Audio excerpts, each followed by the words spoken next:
Welcome to the first session of the Student Faculty Seminar of the President's Lecture Series and the Philosophy Forum.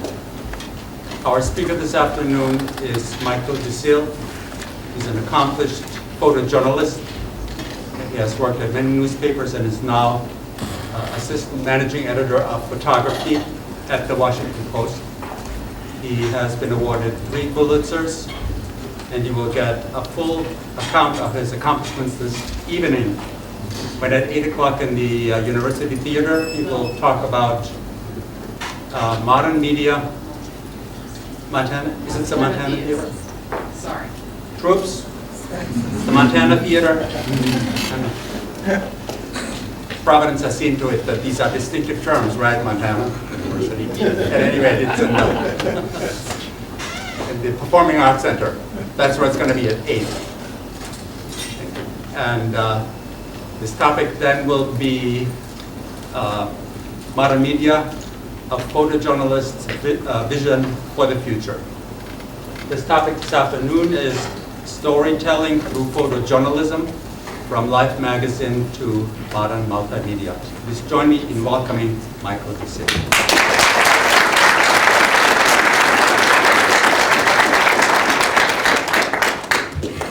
Thank you. I'm happy to be here in Montana for my first time ever. I kept looking for a big sky and I think I see it. It's been a pleasure to be here spending time with everyone so far. Yesterday the hospitality has been fantastic, and as you can see from my girth, the food's been good too.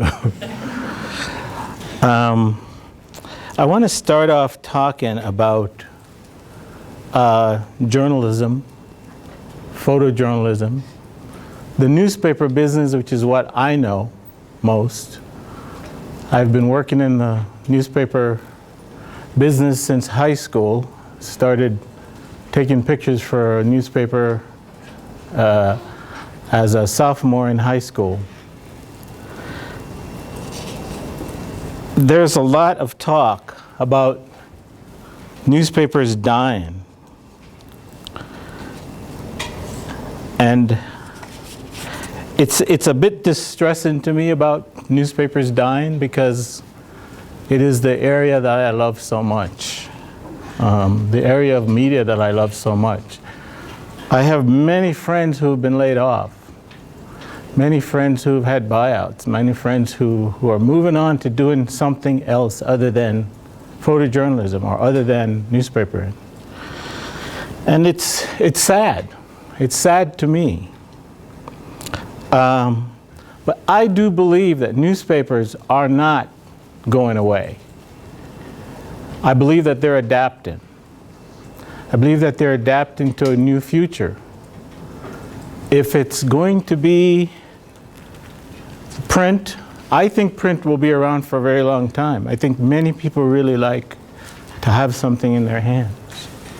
It might change to the iPhone.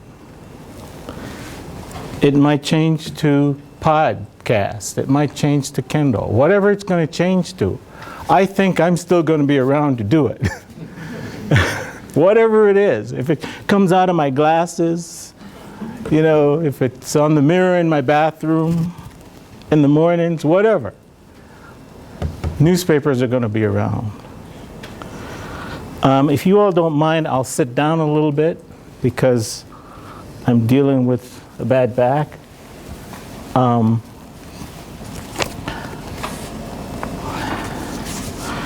Frank Rich of the New York Times, in an op-ed column in May of this year, wrote an article called "The American Press on Suicide Watch." And he surmises that the causes of journalism's downfall is somewhat self-inflicted. And some of it's been beyond anyone's control. Worldwide economic meltdowns, etc. He says, it's immaterial whether we find the fruits of our labors on paper, a laptop screen, a BlackBerry, a Kindle, or podcast. But someone, and certainly not the government, with all its conflicted interest, may pay for this content and may make every effort to police its fairness and accuracy. If we lose the major news gathering operations, still standing, there will be no news on Google, unless, of course, Google wants to replace the Washington Post. I added that part. You know, Frank goes on to say that Clay Shirky, I'm not sure I'm pronouncing his name properly, he's a internet guru. He has a website called clayshirky.com. He's somewhat of a social media internet guru. He said that correctly, he's written correctly that nobody really knows what form journalism will take in the evolving post-newspaper era. Looking back to the unpredictable social and cultural upheavals brought about by Gutenberg's invention of movable type, Shirky wrote, we're collectively living through 1500 again, when it's easier to see what's broken than what will replace it. So who will do the heavy journalistic lifting? To me, that's the heart of the matter. Who's going to do the heavy journalistic lifting? Is it going to be you, students? I see some young faces there. It's certainly going to be me. I'm going to stick around until they cart me out of there. But I want to propose to you that newspapers have always changed. Everything's always evolved. Okay? This is 1690, one of the first newspapers.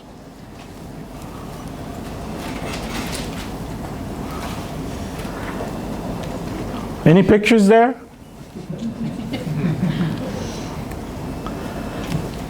Now, there's a lot of controversy about who had the first newspaper. This one is 1761. Here's the Washington Post, 1877, first issue of the Washington Post. I see a lot of squiggly marks there, but there are no pictures.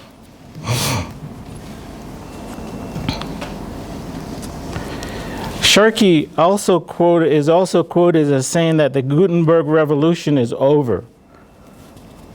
He likes to say that it's going from a world of filter, then publish, to publish, then filter. That worries me.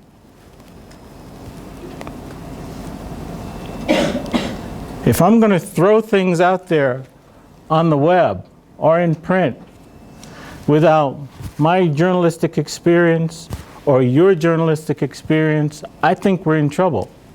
So I guess I'm saying we're a little bit in trouble right now because there's a lot of people throwing stuff out there that they're grabbing from one place that hasn't checked it out. They haven't figured out whether it's accurate, fair. Come on, journalism students. What's the other things? Help me out. They're just putting things out there that have not been filtered by a professional journalist that lives by certain tenets of a code of truth, accuracy, checking out the facts before you put it out there. So this is my challenge to you as students and faculty. if we're going to have this future where we're going to start, anybody, what's the youngest person in here, can go in their basement and say, I'm going to do a blog and I'm going to put whatever I want out there. Where is your level of experience going to come from? I would hope that it's going to come from this fine university. So I'm challenging you to say that you've got to be prepared for the future. I've been asked this question a couple of times about what's the future of photojournalism? What's the future of these tons and tons of journalism students coming into journalism schools, and my God, people are getting laid off. Am I going to find a job? Well, I don't want to be overly optimistic, but I think you're going to have a job. I think you're going to have a job if, and only if, you are prepared. I think you're going to have to be prepared in multiple ways. No longer can I just take pictures. No longer can I just be the photo editor that deals with photographs. In fact, my title changed since I sent Barbara my resume or my bio. I'm now Director of Photography, Multimedia, and Video, whatever that means. And so I'm adapting. And I believe that you've got to adapt too if you're a student. If you're a faculty, you certainly got to adapt fast because you've got to teach all this new stuff. And organizations like mine, I think, will be around for a very long time to come. Yes, there are those that are dying. It is unfortunate. I hate it. I hated seeing the Rocky Mountain News. I have really good friends that work at the Rocky Mountain News, and tears came to my eyes when I heard about that newspaper closing. But I think that organizations like mine will be here to do whatever it takes to bring the news to the world. I want to jump back real quickly to pictures in newspapers. So this is one of the first pictures in the Washington Post, and it's not a photograph, it's a drawing. I couldn't find the first photograph for the Washington Post, but I did find the first halftone from Europe. This is from Amsterdam. This is the first halftone in a newspaper in 1890. Now, it is said that the New York Daily Graphic had the first photograph, the first halftone, in 1888 in New York. And I haven't been able to put my hands on that either. But do you see where I'm going here with changes in the newspaper?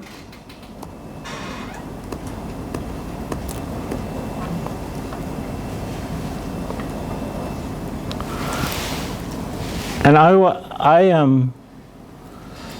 don't know if this will work. We tried to be on the internet. There was a clip that I wanted to show you of,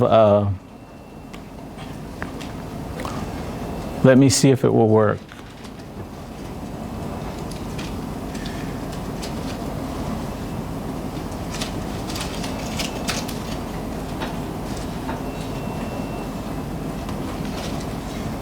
Nope, I don't have internet.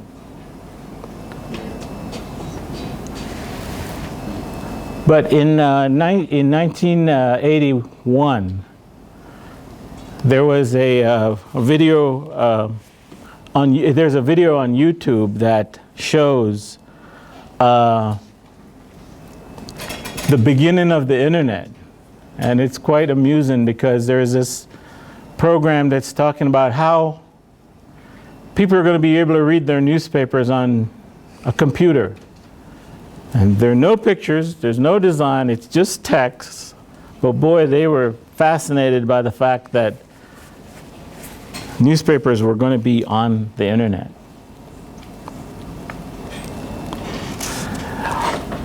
I also believe and challenge the visual journalists among us that this is a perfect opportunity for us to be no longer the second-class citizen of the media world. You know, we photographers have taken that to wear that hat when we shouldn't have. I believe that pictures are everything about the media. Television, magazines, newspapers. People look at pictures, they look at it first. Sometimes it's the only thing they look at. But hopefully they're going to look at the word and picture combination and get it. So my challenge to you is that no longer are you a second-class citizen or second to the words. I've always felt like I am just as important, or just at the very least equal to the writer. Because we're telling a story. We're using the visual elements, we're using pictures to tell stories. And if indeed we all agree that the public is eating up our pictures, on WashingtonPost.com, on inauguration, the day after inauguration, one photo gallery, we did many photo galleries that day, but one photo gallery garnered 863,000 hits. One photo gallery. And most, you know, we have a daily count of approximately 8 to 9 million hits per day, over 1.5 million uniques, and a whole lot of that is pictures. So I know from my own experience that people are going for photographs, for pictures, for video. So why should we take that second-class seat? So again, my challenge is that we now have the perfect opportunity that as you grow as a journalist, as a visual journalist, you have all the tools that are at your disposal to be the full journalist, to not just be the photographer, or not just be the video person, not just be the writer, not just be audio. You've got to have a sense, or you've got to have experience for everything. So I believe that the future holds that when I start looking for new hires, in fact, just the other day we redid our intern our intern application notation, and so we are now asking our new interns, what is your experience with multimedia? What is your experience with video? What is your experience with storytelling, with pictures? And I believe if you can answer those questions right, you're going to be golden.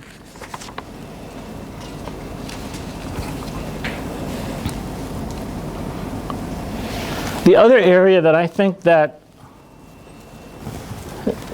is extremely important for us to remember about newspapers is that we're an agent of change.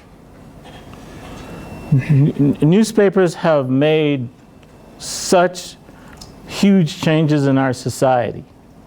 And I am lucky enough to work for one organization that had probably one of the biggest changes that occurred in our country, where a president resigned because of something that came from reporting in our newspaper. It's just amazing to think and believe that a Washington Post would not be around to do that kind of work in the future. And if the Washington Post is not going to be around, who is going to be around? It's not going to be Google. Walter Reed was another area that I had personal experience with. I was extremely lucky that this assignment actually literally fell into my hands, because the writers they'd been working on this story for a while, and they didn't share a whole lot early on.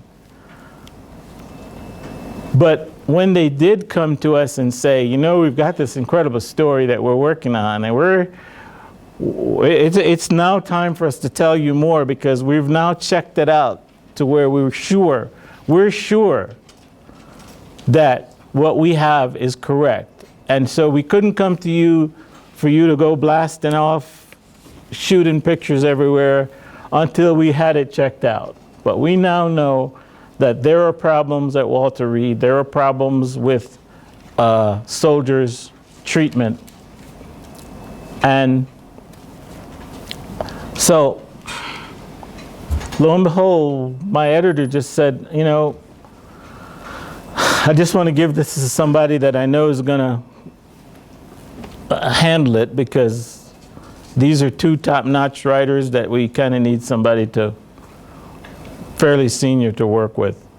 So I fell into the story, and as the story unfolded, we actually did 15 separate stories that ran within the year.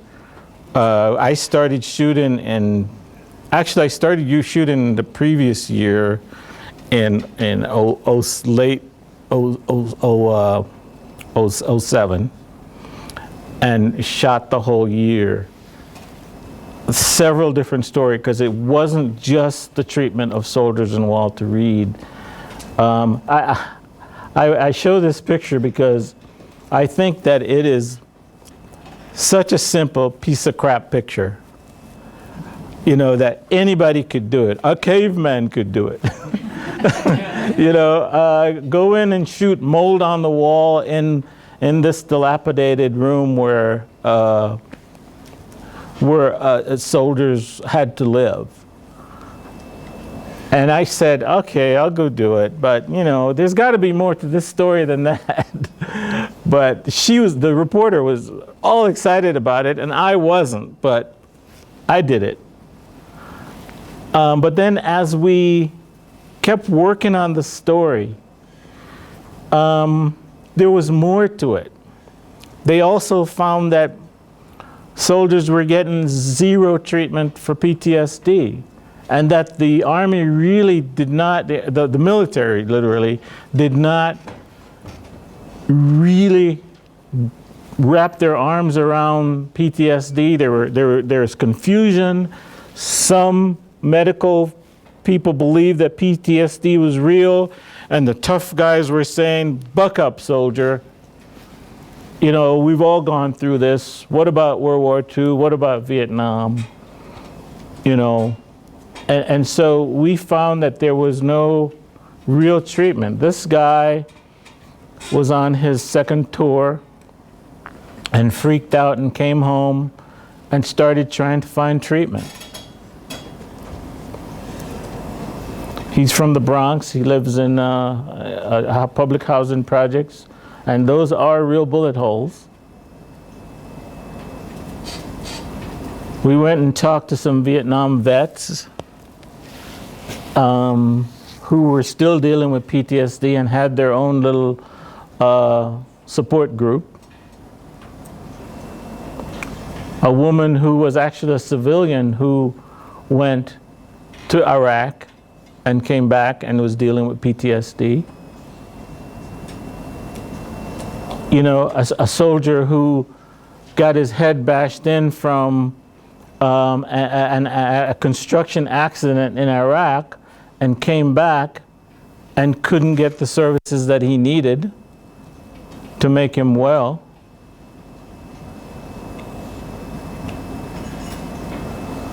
So we did it in the newspaper, as you saw here.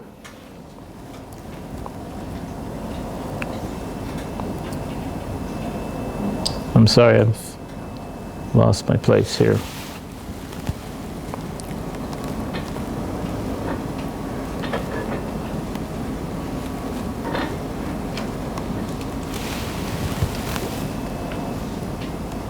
We did it in the newspaper, and we did it on the web with sound. I had never really done any multimedia. Someone gave me a quickie course in audio sound, and I went out and did it.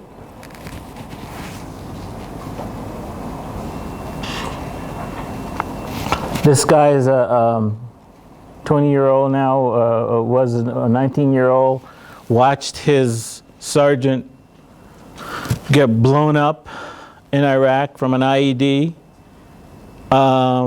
His partners, his fellow soldiers were walking around in the dark with flashlights, searching for the body parts. His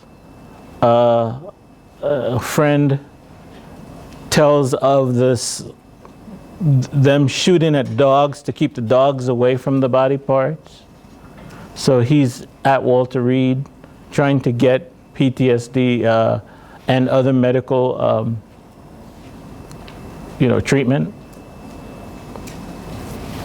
So I traveled to Kentucky to his buddy's home in Kentucky, where the two of them were in the same unit and they both witnessed this horrible event. His buddy on the right with the cowboy hat, he's dealing with the PTSD issue in his own way, drinking. And you can see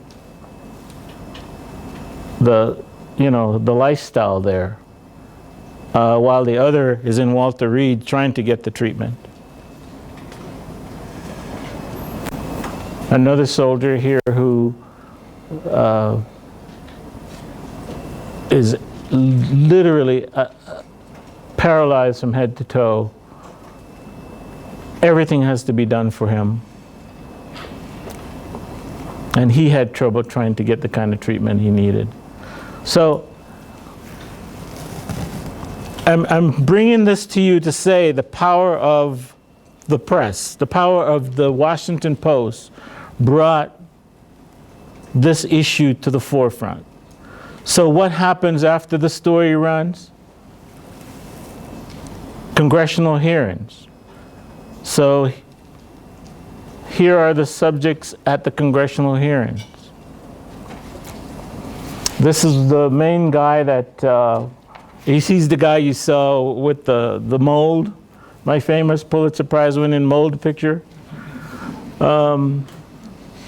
And he was just kind of the catalyst for helping us get at the story. So he is here in the right-hand picture at the hearing.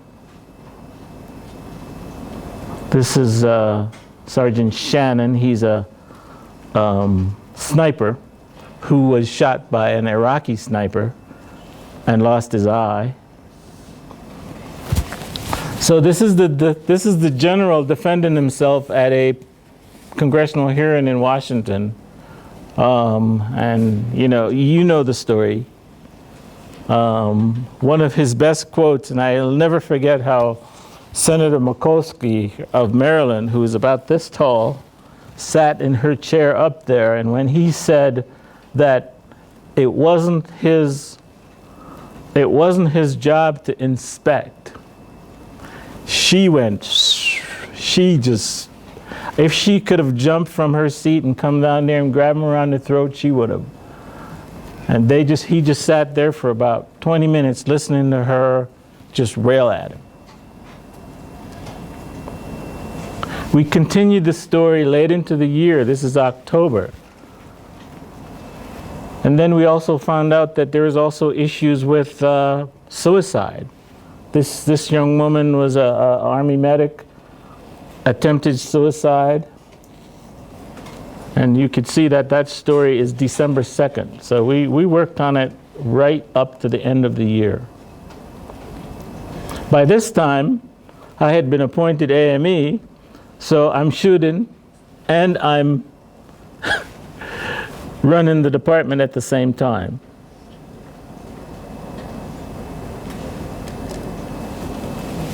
A scene at Walter Reed where every morning, no matter what your injury, you have to show up for Reveille. You have to be there at 7:30 every morning. If you're able. I mean, if these are guys who are not, bedridden. So we continued to work on the story where, of course, Walter Reed is now beginning to pull together things to help and areas to help soldiers. One of the most fascinating things, and I want to say something, and I don't want anybody to get me wrong about saying anything about Walter Reed. I'm not bashing Walter Reed Army Medical Center. There was a problem with the way soldiers were treated in the Army across the board, not just Walter Reed. Walter Reed became the catalyst for it because it was the center of attention. So they began to actually do something. They began to actually help soldiers. And this was one of the ways that I could show where they were doing really fine things. The legs that you see on this soldier, this is Colonel, this is a colonel, African-American colonel, who was on his way back from a memorial service for one of his men who had died in an IED and got blown up in an IED himself, lost both his legs. So these are computerized legs that are just fascinating. If you have time to go look it up, they are run by computer. And so he's hooked to a harness and he's training on these new legs to walk. Walter Reed was opening this brand new facility for these soldiers. And they do fine medical work at Walter Reed. So if anybody's going to quote me, please quote me that Medical Center, in my opinion, is a fine hospital.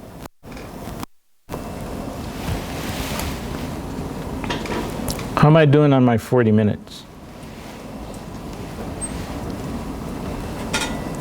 You're getting close. I would like to reserve the other Pulitzer stuff for tonight, but I'd like to show you a couple other things that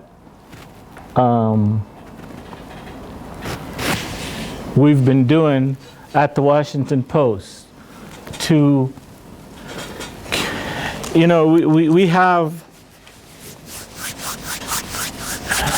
we've lost a lot of people. In 2003 and 4, we had 32 photographers. At the end of this year, I'll have 17 still photographers. For a major metropolitan daily, that's small. I did gain, when I got my new title, 6 videographers and 5 multimedia editors. So I'm now in charge of both the web and the print visuals. So we're now in the process of combining our efforts as a team. This story is by Carol Guzzi, who is my partner, who we shared the Pulitzer Prize in 1986 for our work in Columbia. And she is still going at it great and strong. I'm her biggest fan. I'm her big brother and her boss, but nobody's her boss. You can't be her boss. So she's just Carol. So I want to show you this story. It's a healthcare story, which is very big for us in Washington these days to talk about healthcare. In this particular case, we're dealing with the elderly in healthcare.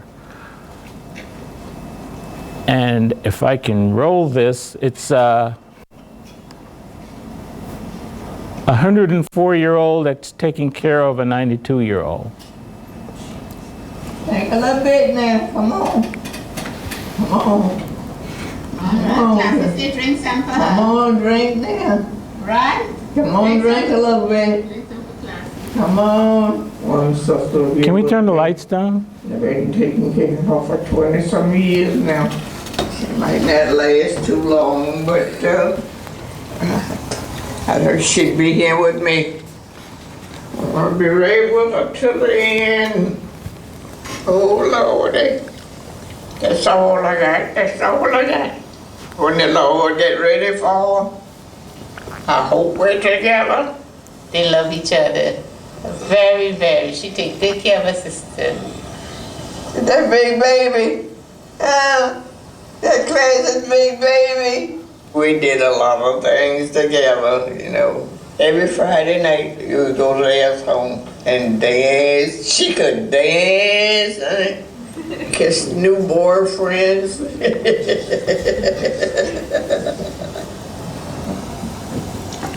Oh, we're glad to be home. Oh, just happy to have a home anyway. So glad she's coming home in the morning. You're taking care of your sister, are you? Yes. Okay. Yes, I'm She's trying. lucky to have you. She's lucky to have you. Okay. There is no greater love than Montclair has shown for her sister. Being her caretaker, I have never known anybody to do such a special job. She's gone. She's gone.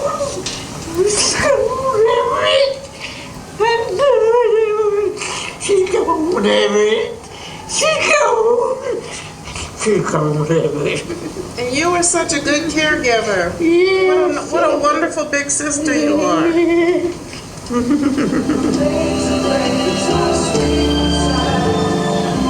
Although we know that death is a part of our life, we didn't come here to stay, but it's hard, very hard when it does come. God does not make mistakes. She looks so sweet, so pretty. Look like she's just laying there asleep.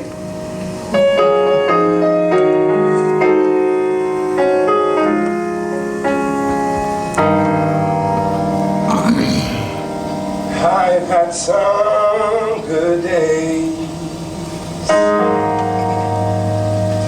I've had some hills to climb.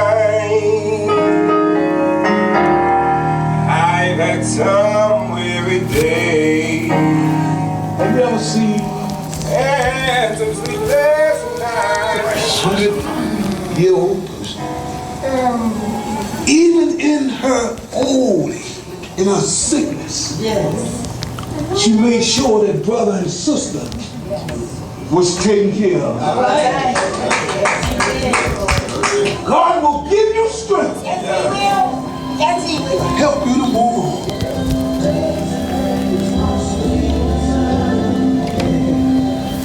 Yeah, she suffered long enough. The Lord saw she had suffered enough. So we let her rest.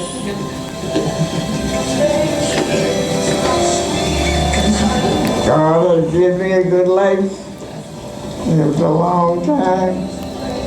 When I go, I hope I don't let Roy just go on to sleep.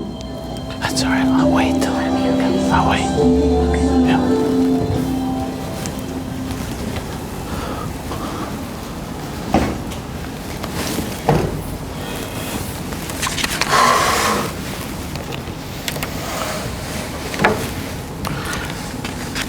This story has been on for months, and every day I was just looking at my phone to see if I could call up today's results, because I get a result every day of the number of hits that our galleries get. And every day, for months now, this story is still getting 1,000, 2,000 hits.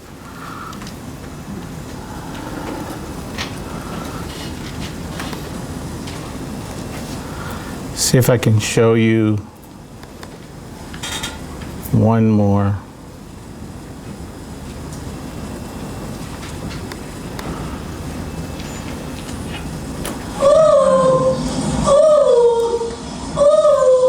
Well, the baby was alive when they went to the hospital. After the doctor checked,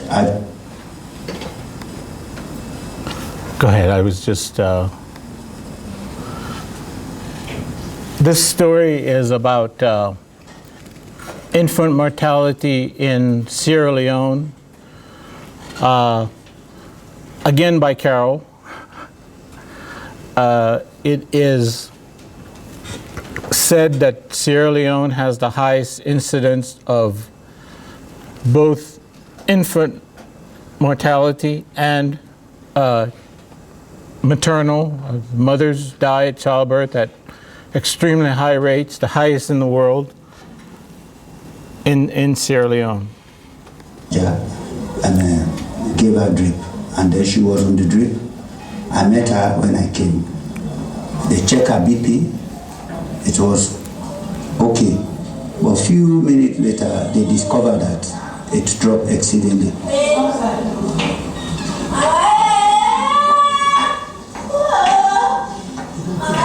Well, from that point, well, I don't know really what happened. There was sudden changes, which is very difficult to explain.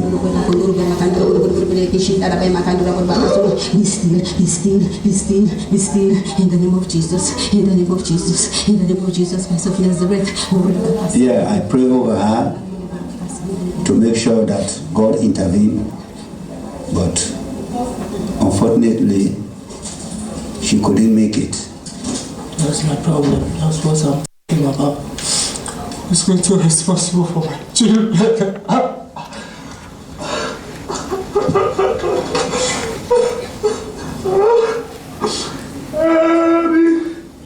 Why?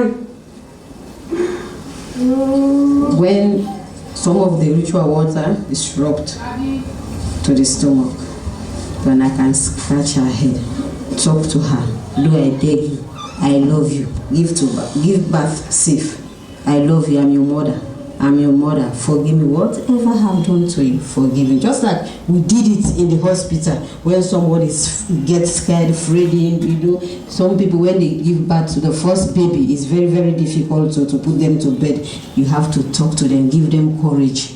So that's the courage word and the mother I'm giving to her.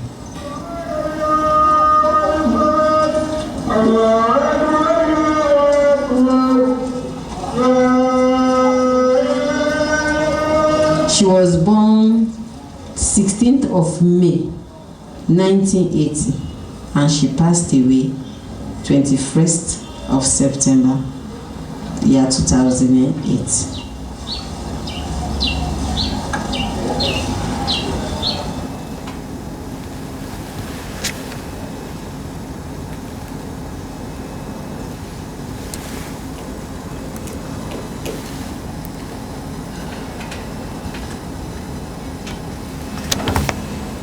So I'd like to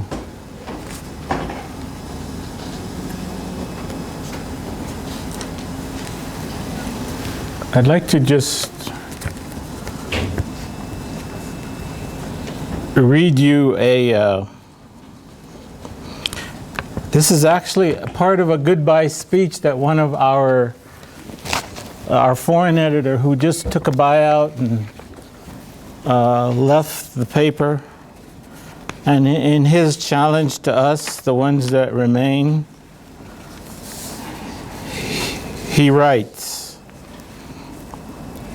his name is David Hoffman. He was the foreign editor for the Washington Post for many years. He was White House correspondent. He had been at the paper for 28 years, seen a lot, done a lot for the paper.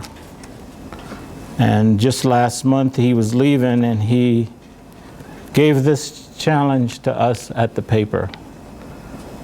And I believe that this applies to us individuals as much as the words. Because I do believe that our pictures at the Washington Post do make a difference. They do impact our government, they impact our readers. I've always believed in the 21 years I've been at the paper that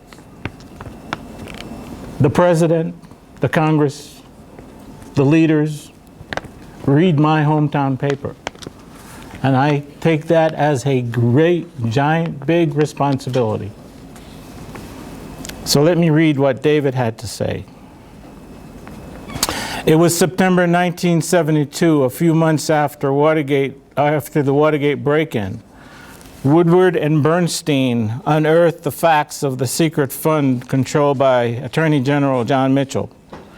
They were in Ben Bradley's office giving him a rundown about a long, definitive piece they were going to write when Ben began to doodle. He interrupted them with a wave of his hand and said, "Listen, fellas, are you certain on Mitchell?" "Absolutely certain." He stared at the two reporters and they nodded. "Can you write it now?" Bradley stood up and waved his hand. "Well then, let's do it." They did. We all know what happened then. He goes on to say, this moment happened right here in this room, and he was actually standing 2 doors down from Ben Bradley's former office.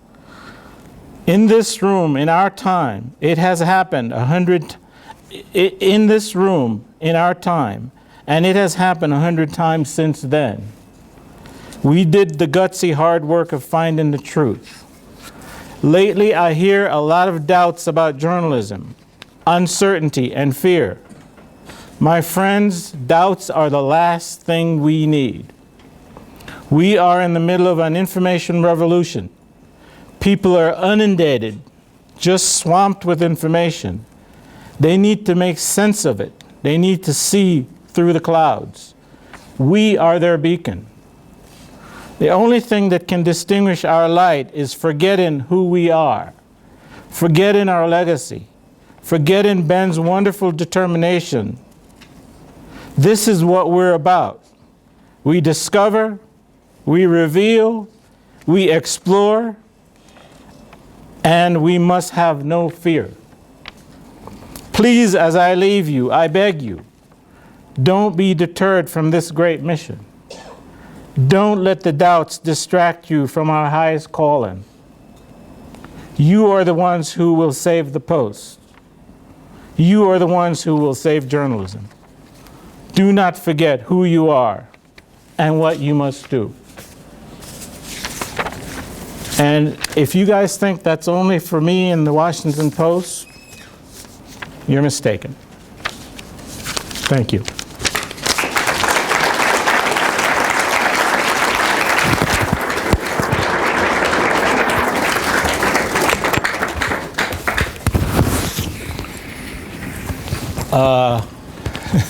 My friend here tells me that I have quite a bit of time to answer questions. And Michael, can you recognize the questions yourself? Yes. Over here, is that a question or a yawn?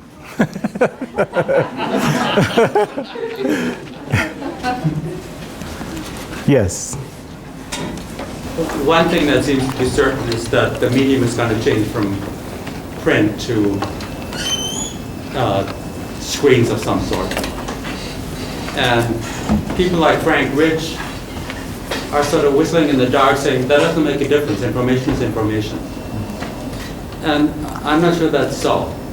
And in particular, people tend more towards pictures.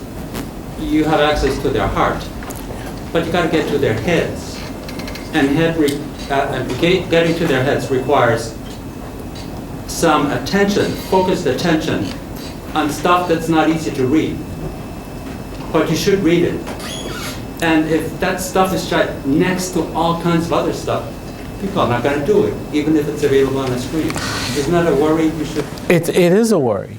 And it's a worry that we've been grappling with for a long time, because if you bring age into it, I have 2 children. One's 26 and one's 23. They do not read the daily newspapers, as much as I try. They get their news from Google and the internet service, in DC, Comcast, also provides a little bit of news. And the news is coming from everywhere. And so how do you force this new generation to embrace the Dead Tree Society, the newspaper? And I think you're right that, there's just so much that you're going to get here. There's just so much that you're going to get here on the laptop, because it's a process where you're kind of being force-fed. It's like television. You get what you go for. The newspaper, you're going to glance and see and go to it, versus it has to be presented on that screen, and what you've got there, then you can move on. It is very difficult. So I believe that organizations like mine will continue to provide all of the above, because we've got to stay in the market, we've got to stay in business. So we will continue to give you mobile, we'll give you the internet, and we'll give you the print. I love the print. That's what I grew up on. I still wake up every morning and go right to the computer, because I want to see the latest stuff that's going on. But it's a very difficult thing, and I don't think anyone can really answer your question right now. I think that we cannot stop and bury our heads in the sand saying we can't answer the question, we can't answer the question.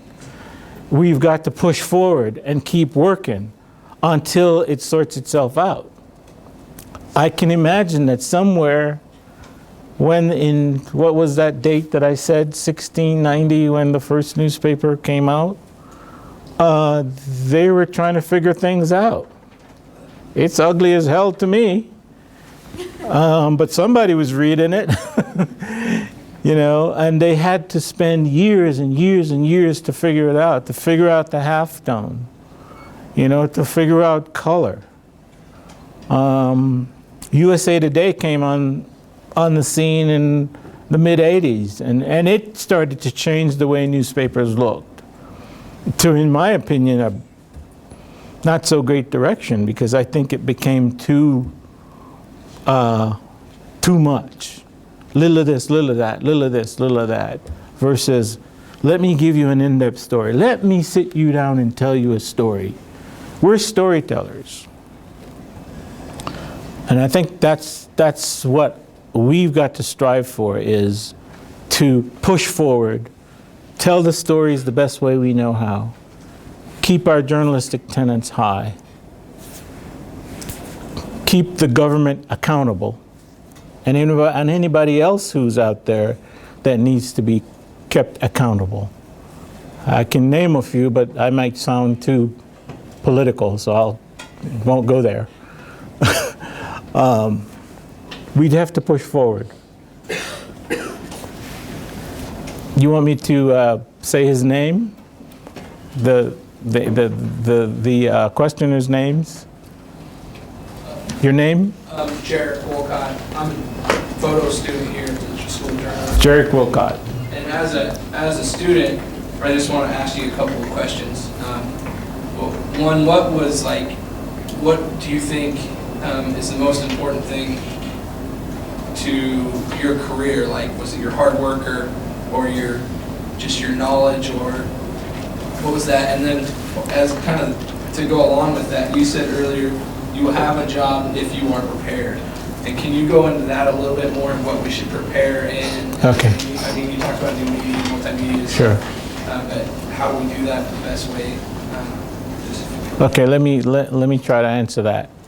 I was fortunate because I had great parents. I'm a damn foreigner. I was born in Jamaica. My parents emigrated to the United States in the 70s. We moved to the beautiful town of Gainesville, Georgia, which is a small town about 40 miles north of Atlanta. I moved there when it was the first year the school system had integrated, and you can imagine what a topsy-turvy thing that was.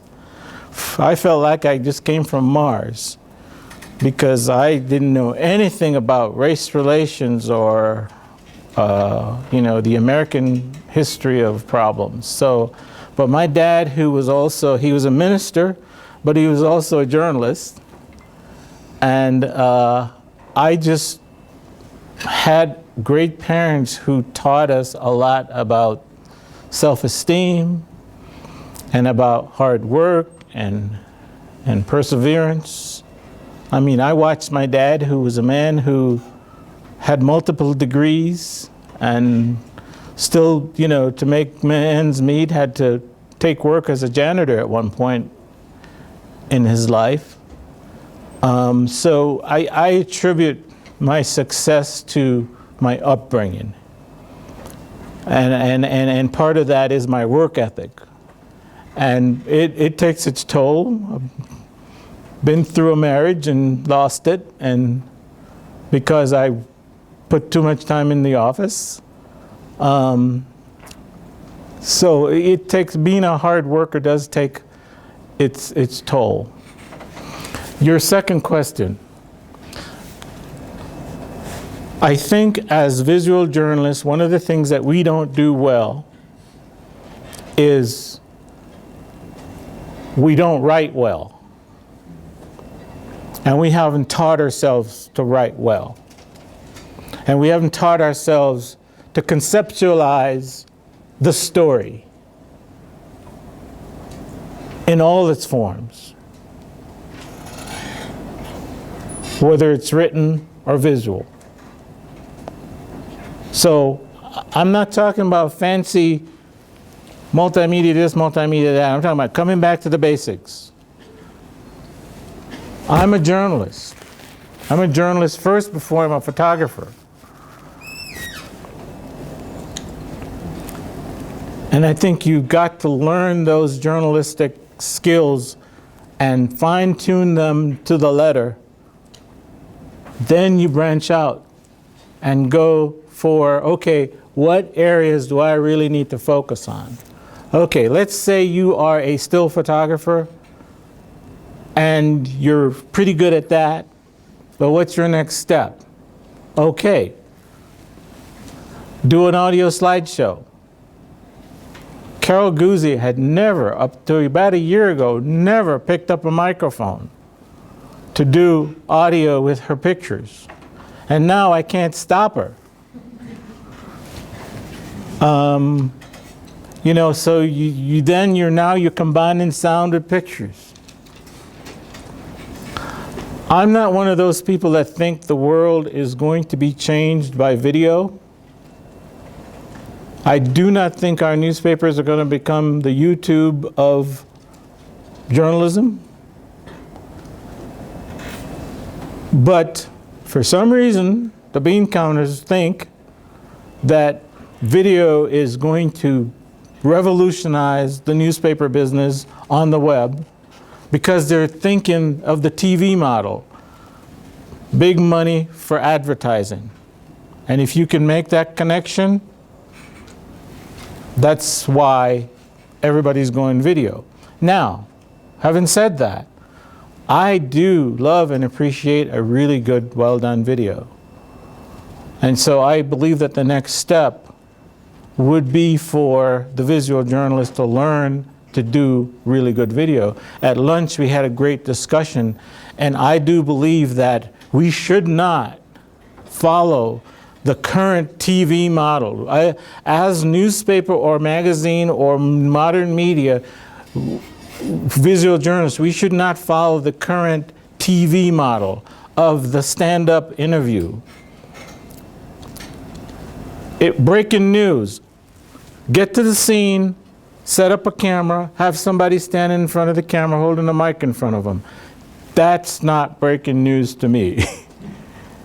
That's a person standing in front of the camera telling you that there's breaking news going on behind them. I want to see the action. I want to see emotion. I think some of the best videos I've seen have been from former still photographers, because you're using another part of your multi-brain up there. You're looking for that peak moment. You're looking for that subtle moment. You're looking for something that evokes some kind of emotion.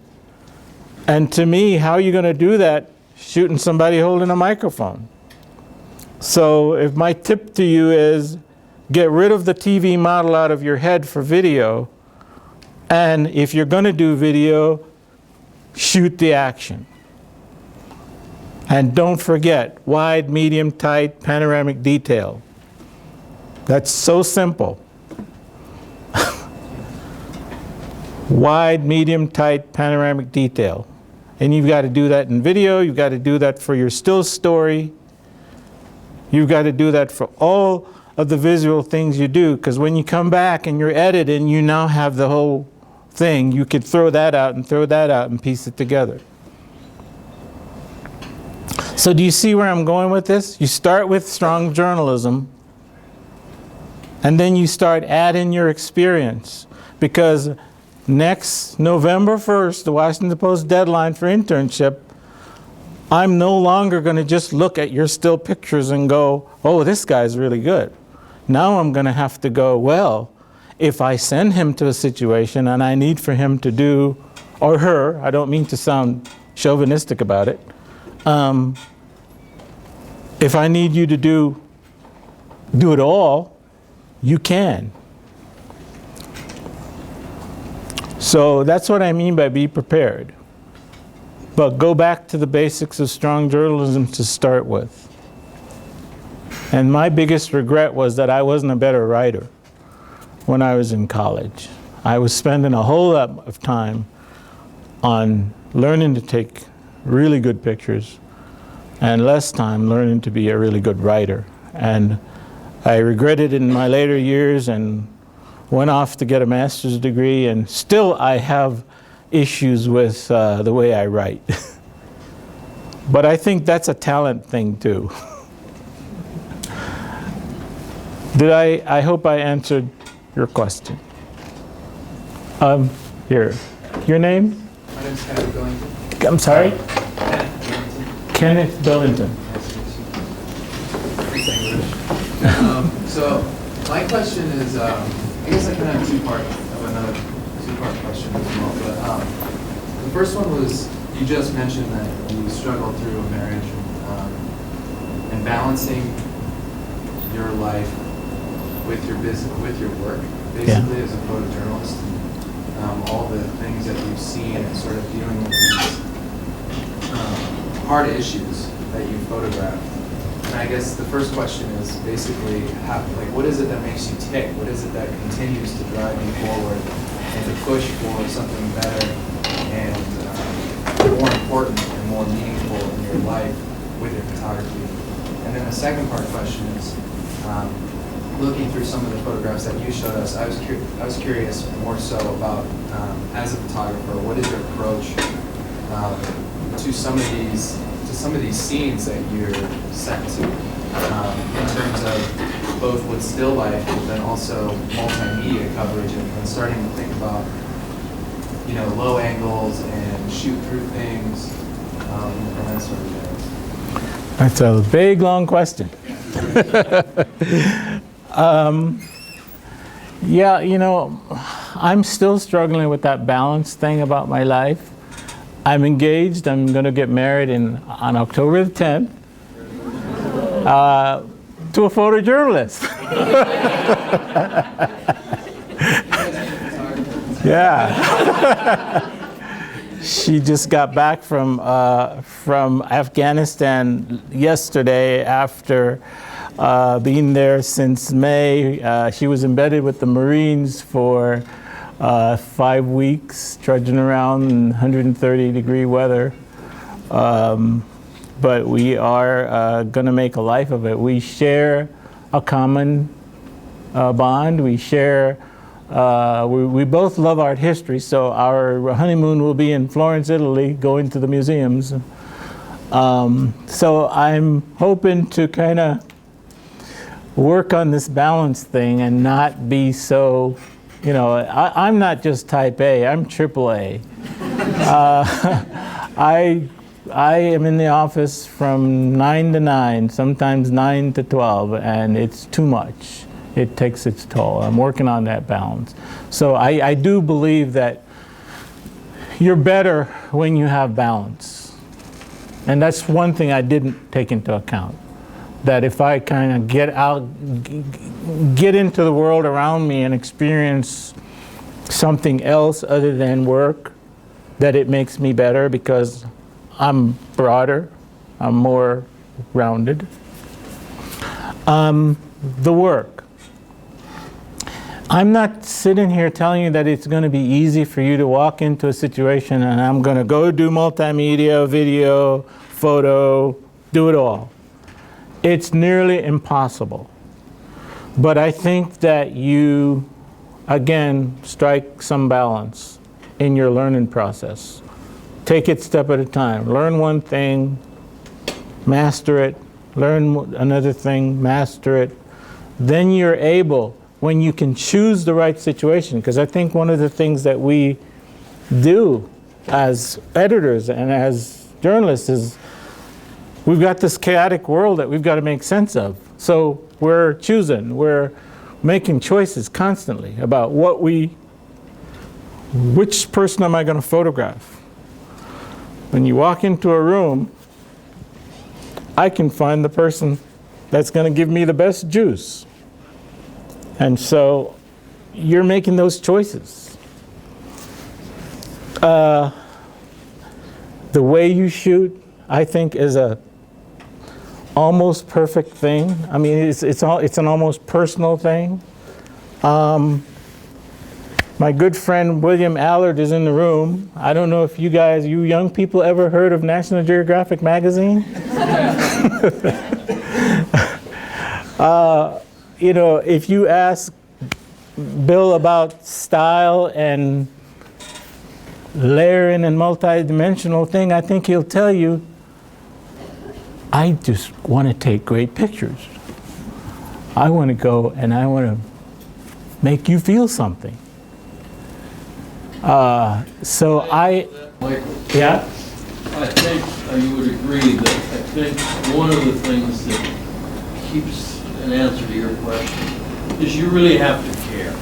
Yeah. You really have to care about what you're doing. And I suspect I've been lucky in some ways. I kind of came in at a certain level, and I've never put in any time on a day-to-day or daily newspaper, which I suspect it gets a real lot harder at times to care about what your assignment is that day.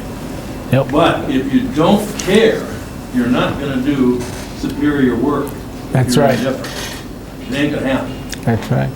You might get lucky a few times, but you really have to care about what you do, and that sounds simple. You might love the subject, you might hate it. Yeah. And that might drive you to make a Pulitzer Prize story out of something that you think, this is wrong. Right. And I want to show it. Yeah. You have to care. Absolutely right. You do have to have that passion and that care And the passion to do it. There's not a teacher on this campus that can give you that. That can teach you that. It's a blues song, you better bring it with you. Right. That's right. You know, so it's hard for me to sit here and tell you, you know, how to develop your style. Let me say, though, that tilting the camera and showing blurry things and all that, that ain't style. So if that's what impresses you about taking pictures, then that's something else. But I think that as you grow in your craft, because it does take a while to get it down, you develop a way that you want to see things. And it becomes personal to you. And the caring and the understanding and the high ethics of journalism, if that's where you're going to go, will take you there. We had a question back here. Does that person still have? Yes. Hi, Michael. My name is Julie Van Von Nash here. My question is a little more practical about your Walter Reed work. Yeah. And I'm just curious to see, when the writers let you in on that story. I mean, they had been working on it for such a long time, and they knew they had the goods. But now you have to go in with a big camera. Yeah. How did you work access there when obviously it's not Walter Reed's benefit to Right. let you in and take your Pulitzer. Uh-oh, you're asking me to tell you my secrets.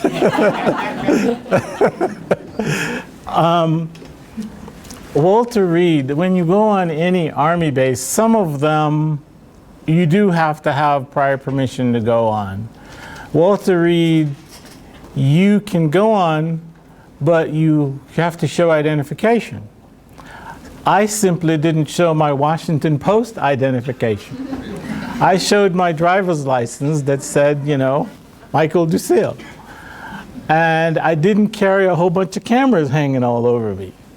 I carried my cameras in my gym bag, not my donkey bag, no, not my camera bag.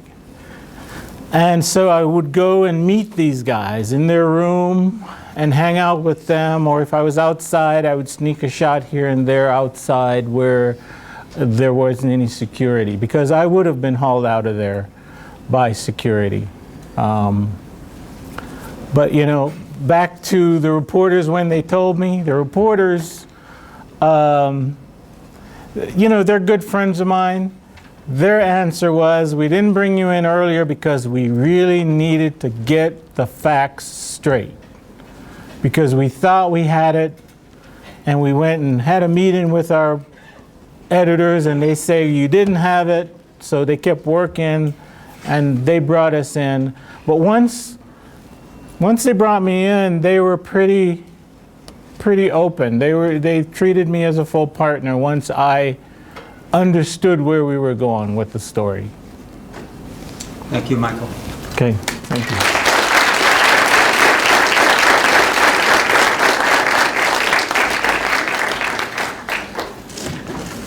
I'll show more Pulitzer type stuff tonight.